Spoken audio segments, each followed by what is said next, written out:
Good afternoon, and welcome if you're tuning in now or joining us in the room at Politico's Sustainable Future Week Summit. My name is Victor Jack, and I'm an energy reporter here at Politico. So the EU is racing against time to deliver some of the most ambitious climate targets in the world, transition its economy, all while keeping its industry competitive. No easy feat. Fundamental to that challenge are grids. Almost half of EU power networks are 40 years old or more. In many cases, they're underdeveloped, insufficiently connected, and digitally deficient, creating a significant bottleneck for rolling out renewables. Overhauling them now is urgent, lawmakers and industry say. Now, the stakes are high. Speaking as he unveiled his landmark report in September, Mario Draghi warned the EU's first priority must be to lower energy prices or face a sharp industrial decline. Key to that task, he said, will be upgrading Europe's grids. So our panel comes at a good time just when the next European Commission is kicking off its next mandate, with an in-tray that includes its upcoming Clean Industrial Deal and an electrification action plan, which will be critical for modernizing Europe's grids. So, a brief reminder to talk about us on X or the social media platform of your choice. And now, without further ado, I'm delighted to welcome our panelists. So here we have Antonetta Battaglini, CEO of the Renewables Grid Initiative. We have Joachim Balke, Head of Unit at DG ENER in the European Commission. We have Lindsay McQuaid, Director of Energy EMEA at Amazon. And Andrea Wechsler, MEP from Germany, EPP, a member of the ITRE committee, who might have to hop off a couple of minutes earlier due to prior engagements. So thank you all for coming today. I want to split the discussion roughly into three chunks. Firstly, just laying out a little bit the stakes and the context of how we got here, looking a little bit then at the challenges that we face today, and then ultimately ending with the road ahead, which I want to focus the most time on. So, Antonella, I want to start with you, actually. I mean, almost a year ago, the Commission published its Grid Action Plan, which was a sort of non-legislative strategy that attempted to boost access to finance, long-term planning, and improve supply chains related to grids. But have we actually seen any tangible impact from the plan so far? So I would like to start with a bit of an historical overview, because we need to understand how we got here. And the fact that you said the grids are old, insufficient, and not fit for purpose. The reality is that these grids were built with massive overcapacity. Means that past generation had invested in this energy infrastructure. And thanks to this overcapacity, we have been able to integrate very large amounts of renewables. But now we are reaching the limit. And that means that new investments are needed. And so we very often discuss about how costly everything is. But we need to change the mindset, because today we should talk about what type of investments and why we are doing this. The Grid Action Plan has been an important moment because it has, first of all, put the grids on the top priorities of everyone. I've been working on grids now for 15 years, and it has been a very lonely journey. Now everyone is talking about grids, but a lot of the things that are being said about the grids or what should be done, they feel like from the last millennium. So we need to look at the grids with a completely new mindset, a mindset which is embedded in the energy system, in the need of optimization within the system, where all the different elements play for the system as a whole. And while we always slice it down in bits and pieces, and then we always end up with suboptimal or redundant and insufficient decisions. Perfect. Thank you so much. Lindsay, I want to come to you. So we've had the Grid Action Plan, but we've also had the EU's power market reform, obviously, which was agreed, I think, exactly a year ago this week. Obviously, the intention was to bring down prices for consumers and for industry. I mean, in your view, did it go far enough to overhaul the EU's grid system and lower prices for industry? So in terms of pricing, prices are clearly an important signal, and it'll drive behaviour, it'll drive change. But it's never going to be enough. There's an iterative process that we need to go through. We can't wave a magic wand and have everything happen overnight. There is going to be learning. If you think about to Antonella's point, the change that there's been in the broader energy system, even over the last 20 years, if you look at the focus that there's been fundamentally in renewables and the investment into renewables, latterly storage has become a topic. Now nuclear is being talked about more and more. So what sits behind that grid has fundamentally changed and become much more distributed. So the model and the pricing and the signals has to change and iterate with what's going on behind the grids as well. So yes, it's probably, there is an impact there, but it's going to be an ongoing process. And I think and I'm really glad to be here and part of this discussion, because the role of demand and all of that is also changing. We're a consumer just like all of you are, whether you're at home, on the move, or at work. Everybody is a consumer of electricity, and if electrification and the targets have to be achieved in 2040 is going to be delivered upon, we have to take our part in it as well. And I say that as Amazon as well as the person that owns a home. It's just everything that we're using electricity for now is fundamentally changing, but we need a signal to motivate the change that we're going to have. Great. And Lindsay, I want to obviously let you respond to that, given the Commission has been the main orchestrator of some of those initiatives and reforms. Obviously it is still early, but do you agree that these initiatives don't go far enough in reducing energy prices and sort of overhauling our grid system? Thanks very much, and thanks for putting it up here again. Center the topic of grids, because I do agree with what Antonella has said in the beginning. There has been sort of a bit of a wave of talking about renewables at some point, and now we have seen in the last year that there has been much more of an awareness that if we go faster on the one side of the side of renewables, then on the other side, which is the side of grids, then we do run into issues. And I think that is very closely related to, I think, what is going to be one of the top priorities of the incoming Commission, which is really the whole discussion about affordability. Because we do need to make this energy transition efficient in the sense that we actually allow the renewables to connect and the connected renewables to produce. And that's not the time all of the time at the moment. And the reason behind that is that simply deploying grids takes longer than deploying renewables, in particular if we're talking about decentralized renewables.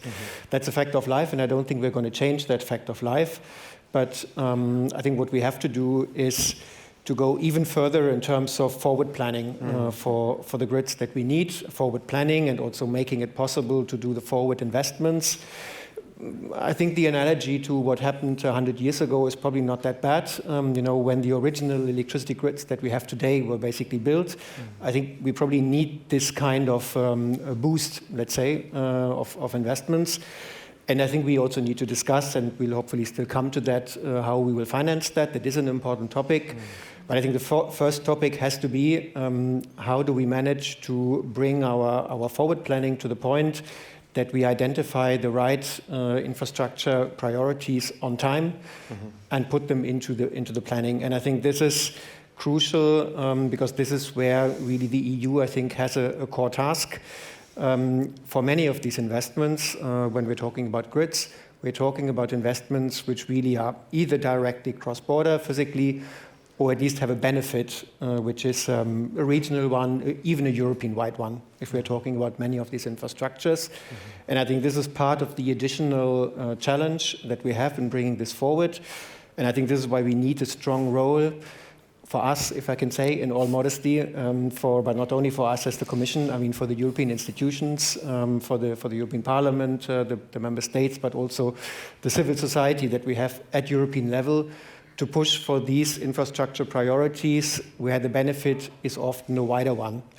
And I think that is the core reason why I think it's very good that this now centers our agenda at EU level. So, your question, I think in the Grid Action Plan, we've tried to look at all the dimensions which we need to deal with, including the supply chain, which is very important, including the permitting. But we've done so with a view to what can we do as an outgoing commission in the short term without opening legislation. I think now we will have to look simply more widely and in a sort of more medium-term perspective, what are the policy measures that we need on top for the next 3, 4, 5 years? Absolutely. So I kind of want to move on now to some of, well, we're going to touch exactly on some of those bottlenecks, some of those challenges, the challenges that we face today ultimately. Andrea, I want to start with you here. I mean, obviously the most fundamental question when it comes to grids is funding. I mean, the Commission itself has estimated that 500 billion euros will be needed by 2030 to upgrade both transmission and distribution grids. But it also comes at a time when national budgets are very tight. There's political disunity over the question. Germany has been one of the countries that has essentially said that they don't want to see any more common debt, that they don't want to see much more money being pumped into the EU's long-term budget. We have MFF negotiations that will start coming up next year. I mean, what argument should the EU use to drum up support with countries like Germany to boost MFF funding for grids? Well, first of all, thank you very much for having me and for bringing this topic to the table. It's, as my previous speakers have already said, a very important topic, and it's one of the topics, I would like to stress this, which are crucial for two of the future themes of the European Union. One of the themes is decarbonization and climate. This is one of the priorities under the Green Deal and will still remain one of the priorities of the European Union. And the grid infrastructure is this very, very central key part to achieve decarbonization. And the second part is, and that's something that's often neglected, we will not be able to digitize Europe and to make progress in the digitalized industries unless we get the power structures right. So there's a prognosis of there will be a 60% growth of the need for electricity by 2030. So unless we invest into the grid infrastructure, we won't be able to meet these targets. So digitization and decarbonizations are the two overarching targets. Now, of course, this needs to be funded, and you rightly pointed to the question of investment. I do think investment is one of the very important issues, but the other issue that's important, and that's the 3 I's, is first of all, implementation. So there has been a lot of legislation, and you were just mentioning, well, we started to optimize without having new legislation. I think we are in the era of implementation. And that's important, and I think there's a good base that we've set in the last mandate that we need to implement now. But of course, there needs to be investment, and you rightly put out that we're not in favor of investing more debts. You mentioned the sum of 584 billion investment that's needed. And I think it's clear we are already in a debt crisis internationally when you look in the countries, that this cannot only come from public funds. So one of the core investment sources will be private funds. And we have to look into how can we unlock private funding by the supporting industries in order to meet the challenges that we have in the industry. This will be key. So the solution for the grid infrastructure also lies and further in a greater union, such as a capital union, that we need to work on. But we need to have also short-term investments optimizing the frameworks that we have. But clear is public funding won't make it. We will optimize public funding, but we have to work on unlocking private funding in order to meet the challenges of this magnitude. So to be clear, you're essentially saying that, from a CDU perspective, given obviously Germany's next chancellor might be CDU as well, that the party wouldn't support increased MFF funds directed towards grids. Well, I'm not saying increased funds towards grids, but it's a question is in total, the funding that we see at the European Union, we are trying to redistribute funds that are available in the European Union. But we do not want more debts in the European Union. Okay, great. And Joachim, I want to come to you just on this as well. It's interesting. I mean, obviously, incoming EU Energy Commissioner Dan Jorgensen has said that much of that extra cash for grids will come from private investments, as Andrea was saying. But he did also say that there could be public money engaged in this. Obviously, we see some of the complicated political dynamics involved in raising funds here. But I mean, in your view, where could the EU find extra money and to direct towards grids, in your view? I mean, maybe if you allow me one thing to start with when we're talking about financing for grids is, what's the model that we have in Europe for financing grids? it's that it's refinanced by the consumers, right? So, I mean, there's a socialization of our grid costs on the consumers. And I think perhaps the first thing in this context that I would like to highlight is, there's often a big concern, isn't this going to overburden the consumers?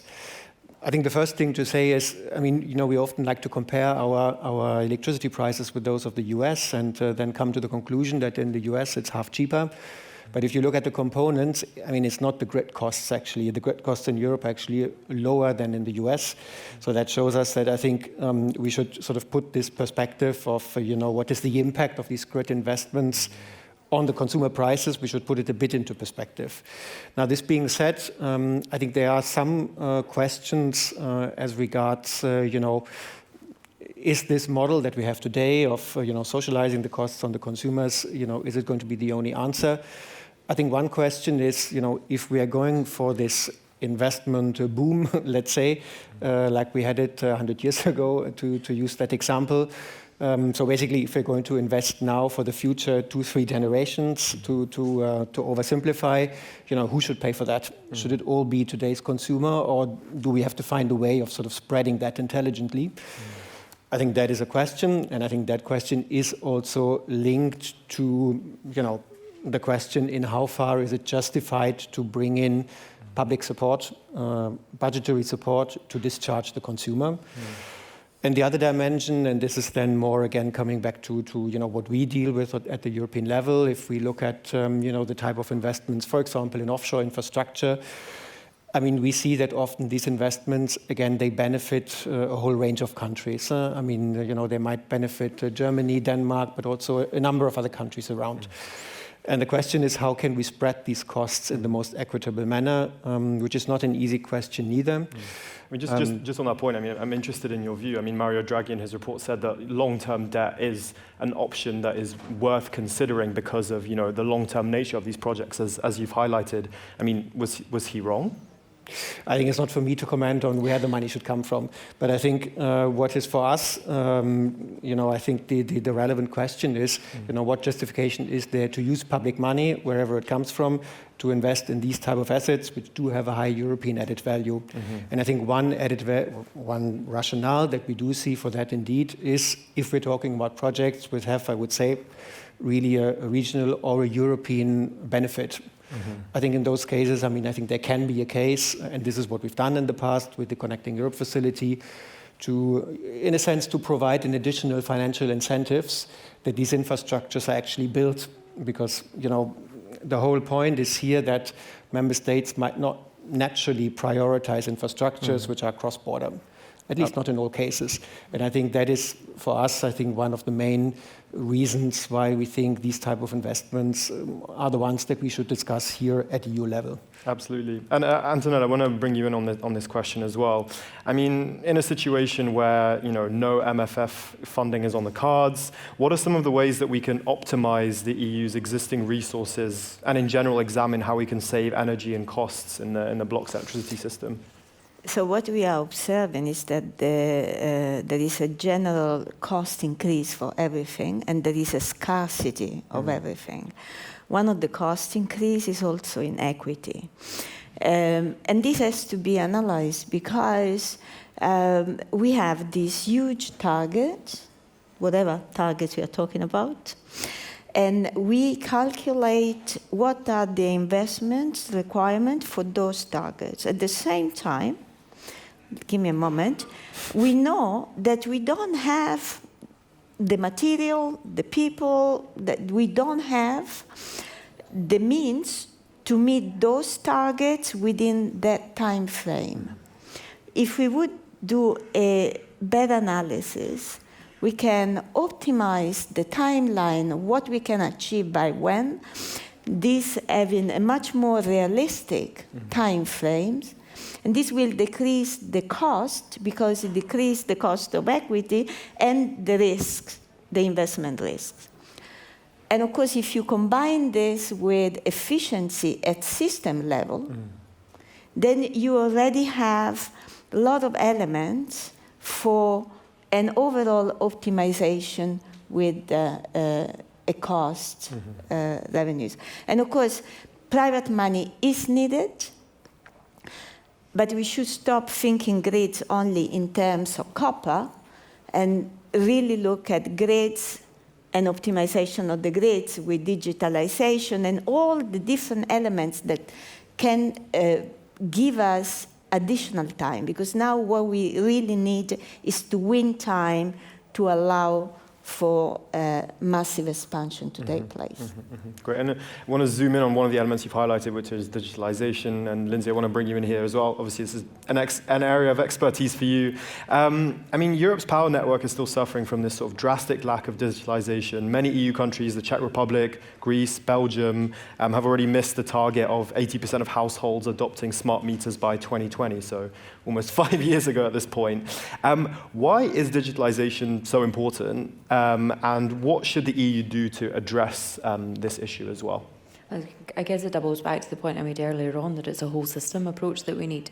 And there are more active participants in the energy system now. So having that connectivity into the consumers and having that grid relationship is going to be key if we actually expect a change in behaviour, if we actually expect adoption of more digitalisation and other smart technologies that rely on those grid networks.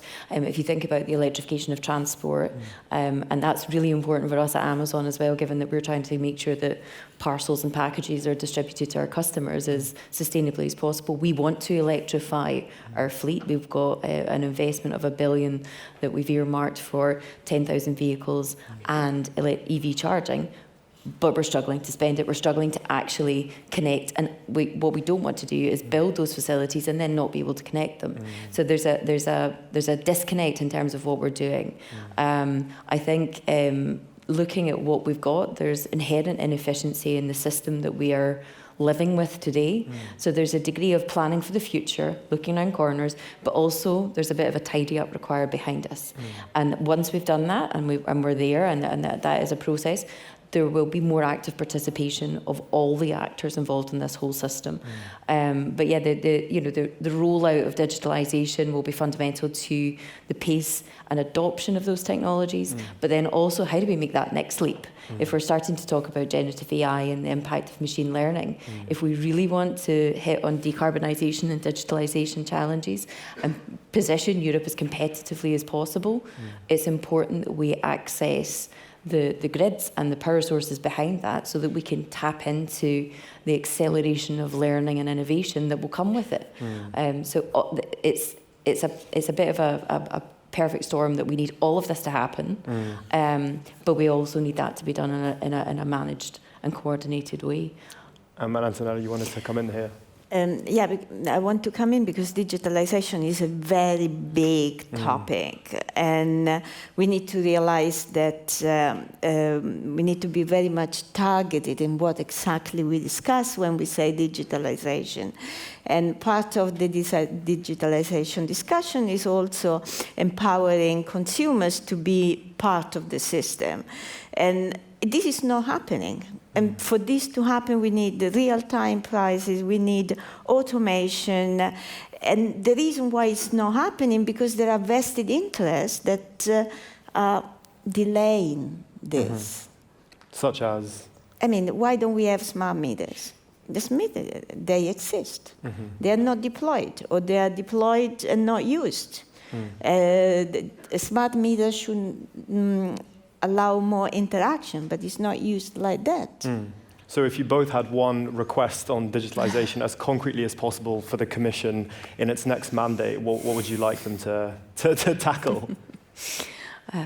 I guess it's just coordination of those policies that will unlock that participation. It's a huge ask and not easy to deliver. I appreciate that, but there's real opportunity if we can have all actors get a cohesive plan together, and again, to really get the purpose and the impact, we're going to have to invest heavily in our distribution grids as well.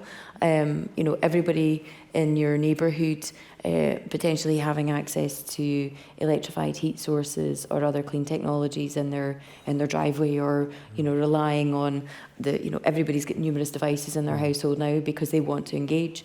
The smart meter in and of itself is probably just one path, but if people actually understand how digitalization is affecting their entire lives, there'll be an interest there. And if we can get the distribution grids to then interface effectively with the transmission grids, we should be able to affect that greater participation and response from consumers at large.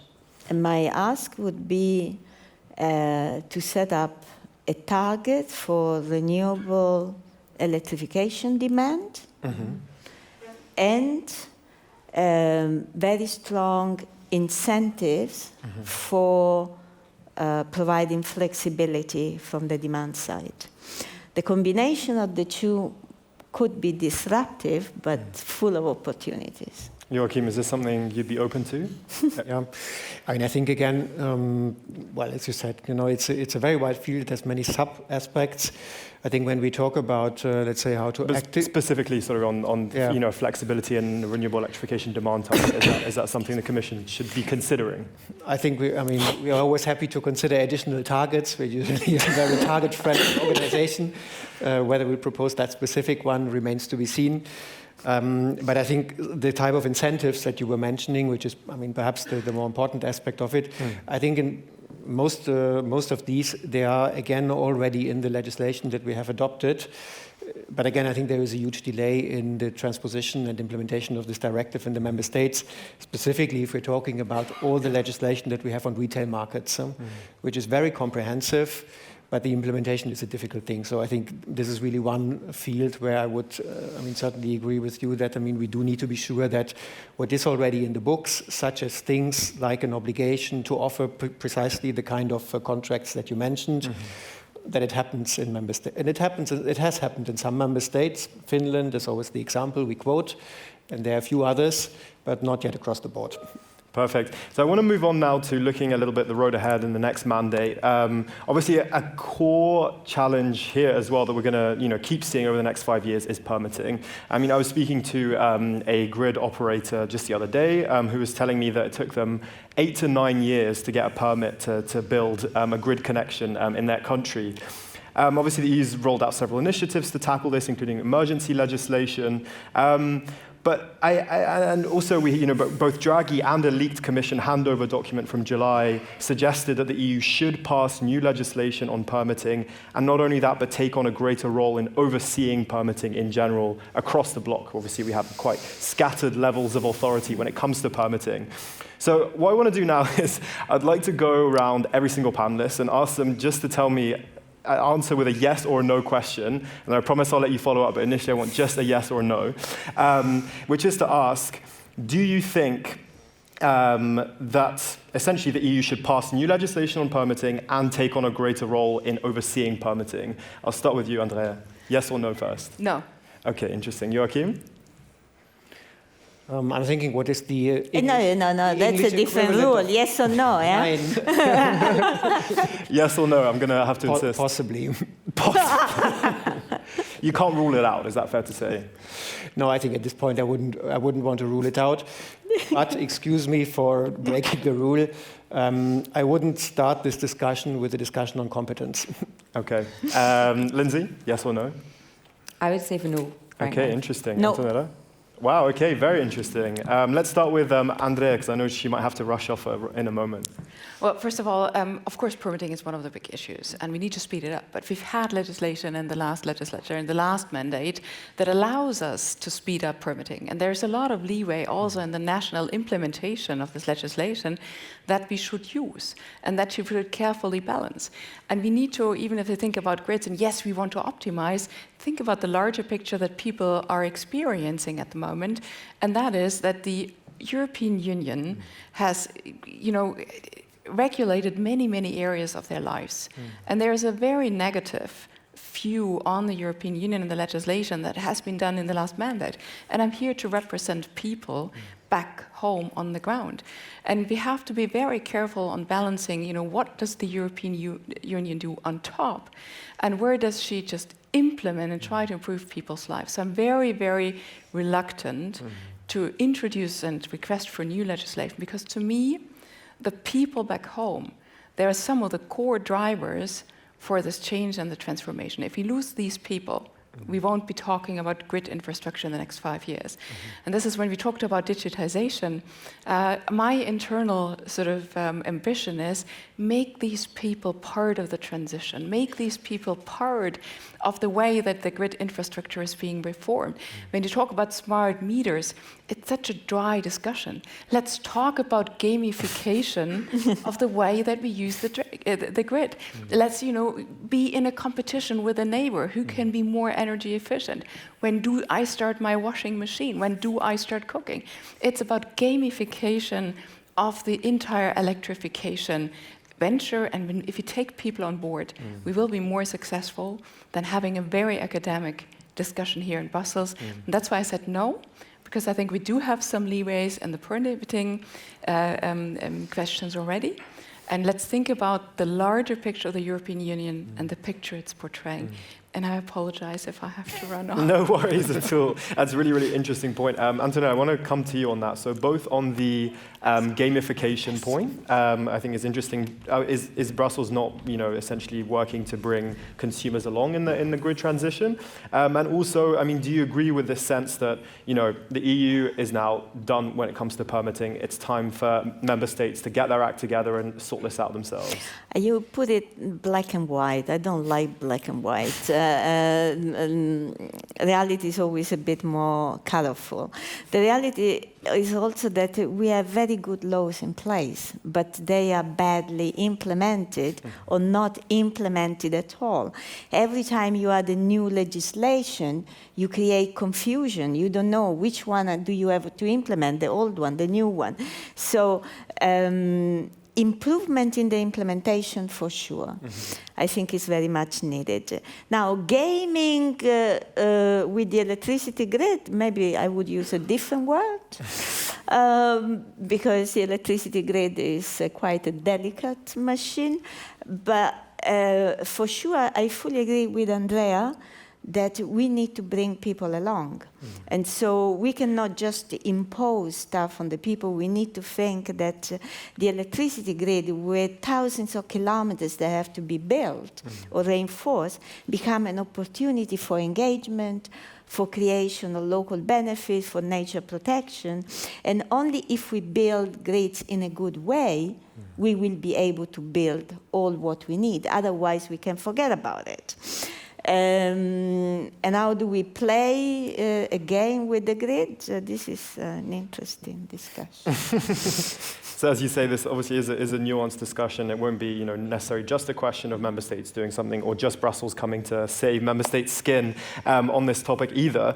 I want to just stay with you, and I'd be interested to hear your point.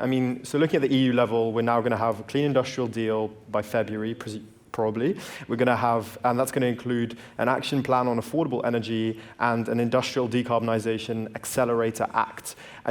What do you see in those initiatives that could be helpful from the EU level down to help boost essentially Europe's grids? I think it is a top priority for the new Commission and for each government at member states level to do all possible to decrease the cost of electricity. This is not being done. Electricity is too expensive. If you have an electric car, for the same amount of kilometers, you pay double, almost double. And if you run on petrol or diesel, you can never decarbonize if you do not change the situation. So all effort on keeping the costs under control, this will require a shifting of subsidies, which is not part of the discussion. And probably what I would like to see from the new Commission, but it will not happen either, is that you cannot slice down things. What we see in the Industrial Act and all these other initiatives, they tend to be designed and addressed almost in a vacuum.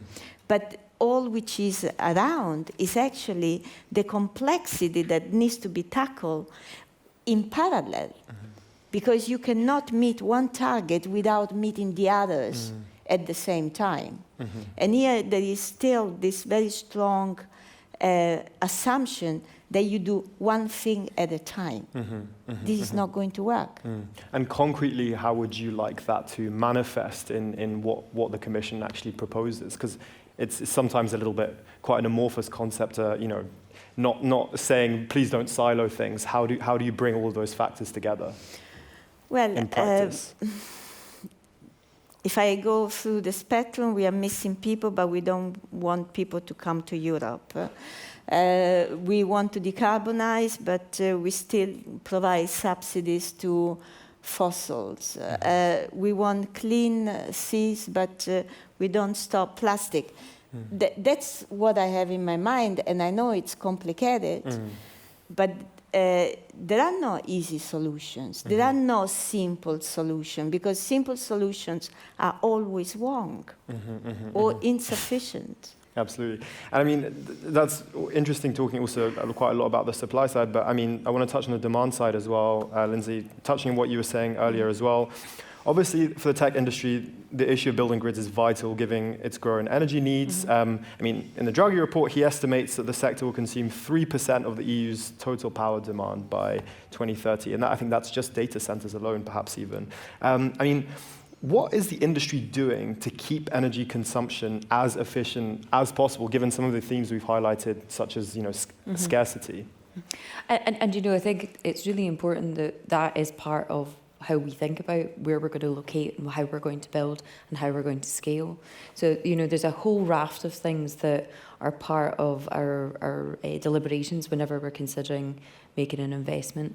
And I think within Europe, there's a particular opportunity given the pace and scale of renewable investment to date. And we have seen us doing things differently. So we've adopted an ex-metro strategy, for example, in Spain, where we haven't deployed in Madrid. We've moved out to Zaragoza, where we're happier with the greener grid and the access to grid capacity there. And we've announced projects in Ireland as well, where we're going to, again, come out of Dublin. Dublin is a very congested grid in the metro sense, and we're working with energy partners to unlock further investment into renewable energy, but also then to support demand and optimise the grid connection as well. So there's a lot going on from that side of things. But then you start to get into the really clever stuff, and that's what's going on inside the data centres. So we're constantly working with our engineering teams to ensure that from a cooling perspective, we're using natural airflow as much as possible. The presumption of automatic default air-cooled chillers, to us, is not the right answer. We want to be using climatic temperature to actually help us run our data centres and our servers as efficiently as possible. And then also, if we get right down to the chips, we're looking at making our chips much more efficient. Our latest generation of chips, are 30% more efficient than the previous generation, running more core processes and being able to handle more workloads as well. So, every point within our operation is constantly being viewed through a sustainability lens, so that we're getting the best out of any consumption that we ultimately make. And then we do all the other stuff on top as well, LED use and electrification of our fleet, etc. as well, because what we want to do is actually minimise the amount of energy we're using whilst still supporting the digitalisation of the customers that we support. Perfect. And Antonella, I want to maybe bring you in here. You wanted to say something. Yeah, because all this innovation that is happening on the demand side require that we start planning the energy system, not with a generation mentality, but with a demand mentality. And this is completely new. No one does it, and no one has the ability to do it. That's the thing. Right, absolutely. And maybe just 30 seconds, because I want to let you respond to this as well, Joachim. I mean, does the Commission need to start taking the demand side much more seriously? And also, we're going to have an AI and digitalization roadmap coming out at some point in the next mandate as well. Give us a sense of the very rough, broad contours of that. Yeah, I mean, I think I'll answer on the first one, because I'm not very good at answering on AI. But I think we take the demand side very seriously. In our policies, as a self-standing priority, but also as an input for the grid planning. But I think the problem is in, the second half sentence that you used. I think at this point in time, it's very hard to do that in a way that is at the same time sufficiently forward-looking and sufficiently robust, because the kind of load that we're talking about here in your case is at the same time extremely big and extremely mobile, and whether a big data center is going to be placed somewhere in the west of Ireland or somewhere in France is going to change the whole grid planning for the transmission and the distribution system operators. And I think we need to find a way to allow basically factor in such demands in our grid planning going forward. But at the same time, of course, without sort of going too far into industrial policy, which would overburden the grid planning. So it's just to say that I think let's say we are all aware that factoring in the dynamism of how the demand is going to evolve is probably going to be one, if not the biggest challenge in planning the grid, not only for the next 6 months, but for the next 5 to 10 years. Perfect. Thank you so much. I want to thank all of our speakers for a lively discussion. There'll now be a networking break. We also encourage you to visit our Pro booth and get a taste of our exclusive Pro offer. And above all, don't forget to scan the QR code to claim your special Pro gift today. So we'll resume at 4:50 with opening remarks from Teresa Babuschio, Government and Industry Affairs Director, EMEA at Corteva AgriScience. Afterwards, I'll be back moderating the spotlight discussion on nuclear energy. Thank you very much.